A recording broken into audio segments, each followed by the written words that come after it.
Aminado ang aktres na si Yasi Pressman na miss na niya ang mga dating nakatrabaho sa FPJ ang probinsyano.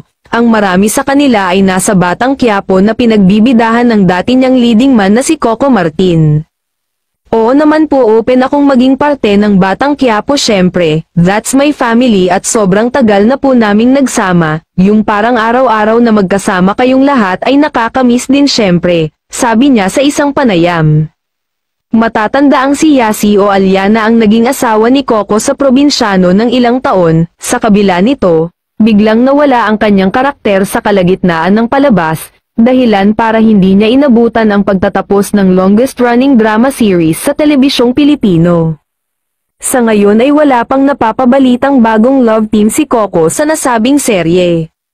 Bigla kayang makatambal ni Tanggol si Yasi sa hinaharap.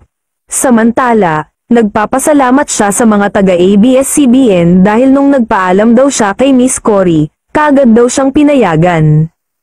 Ngayon naman po, sinabi nga po kanina, wala na pong network wars, kaya very grateful po talaga na merong mga trabaho, at the end of the day, syempre kailangan din nating magtrabaho para dun sa pamilya natin, and, most of all, syempre, I think it's a good way to challenge also to do even better. Syempre, lagi ko pa rin pong pinapanood ang Batang Quiapo, at syempre ang buong pamilya ko po dun, sina Coco. Napakagagaling pa rin naman po talaga, sobra.